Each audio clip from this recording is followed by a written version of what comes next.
This camera is a really good budget option for people getting into the hobby, but it might not be perfect for you.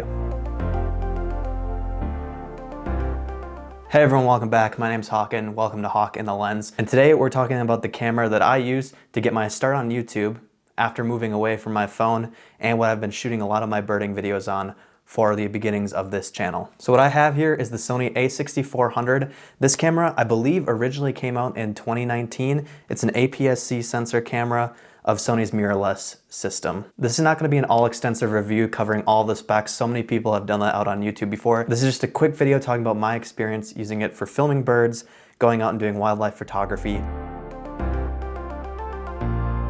So let's start with some of the benefits first. You can probably pick up this camera for around $700 US.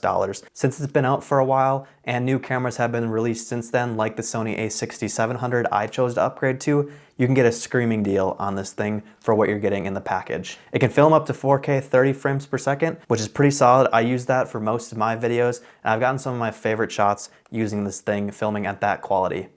It also isn't a bad shooter either. It has a 24 megapixel sensor. It can shoot up to 11 frames per second, though I found myself rarely using that. I was more of a medium continuous shooter, and it produces some pretty fine images, especially if you're only using them for social media. This camera can work great for that. I'm also a huge fan of the Sony system. I love that they use the E-mount lenses for all of their cameras, from these entry-level mirrorless cameras like the ZV-E10, all the way up to some of their best full-frame line like the Sony a7 IV or the Sony a9 even. They all use the E-mount lens system, so that means when you have lenses that you originally got for this camera, they will work with you as you upgrade, which is a huge plus, not having to buy new gear there too. I also think Sony has some of the best in-class autofocus.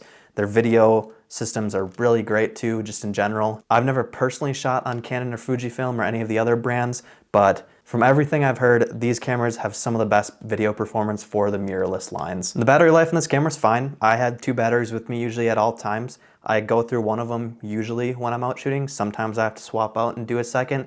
I'm usually turning it off and on throughout the day. When I'm not using it, it'll be off, conserving battery, and I've never had any issues. Some people might run into some problems wanting some more battery life. In my personal experience though, worked fine for me. You also can hook up external mics to this thing, which I use a lot when I'm out in the field. I have a shotgun microphone. The interface on this camera is fairly outdated at this point. It definitely was in need of a refresh, but I love that there's all kinds of buttons on the back of this thing that you can map to different functions. So when I'm struggling to find a bird in the brush and focus on it, I can quickly use my custom button and switch to manual focus that I've set up myself. The menus definitely take a little bit to learn, but once you're used to them and you have the camera set up for your liking, this can allow you to do all sorts of things pretty quickly, which is awesome. So far I've mentioned all good things. Why did I choose to upgrade if I've been mentioning all these benefits? Well, let's talk about it. So there's no slow motion at 4K. You can do 1080p up to 120 frames a second, but 4K you're limited to only 30 frames a second. I really wanted a camera that could stay in 4K quality while also being able to be slowed down to about half speed. So the new camera I have doing 4K 60 is really great for that. One of my main struggles is there's no in-body image stabilization in this camera, which really is unfortunate. If you're mainly doing photos, this won't affect you as much, but if you're doing video work like I do a lot, it's going to be really hard to get stable footage, even with really good form, especially when you're using large telephoto lenses for birding and wildlife. I held the camera close to my body. I used my eyebrow as like a brace point. I supported it here, but doing most things handheld, you're still going to get a decent amount of shake, which is tough. You can't really do that run and gun style photography when you're working with that. Also, the low light performance in this camera is pretty solid. I've gotten some good results of it when I've taken it out camping,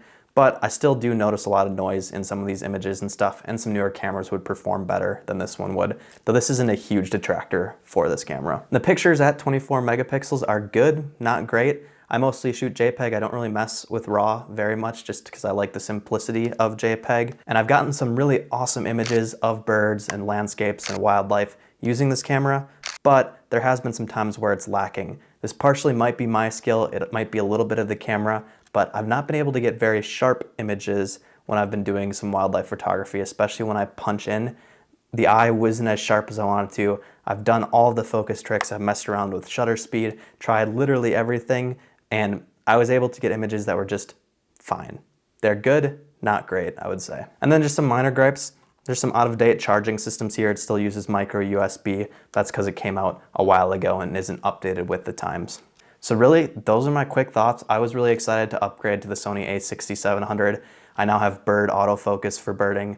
I have 4K 60 in-body image stabilization, brand new menu systems, new charging interfaces, a lot of things that I'm super pumped for. But that's not to say that this camera can't service your needs. If you have any questions, I'd be happy to try and answer them in the comments. Again, this is a solid camera, especially for the price you could get it at nowadays. But that's my quick thoughts. Very unstructured video, not a full tech review like I mentioned, but still hope you could find some value out of it. Thank you as always for watching my videos, and I will see you in the next one.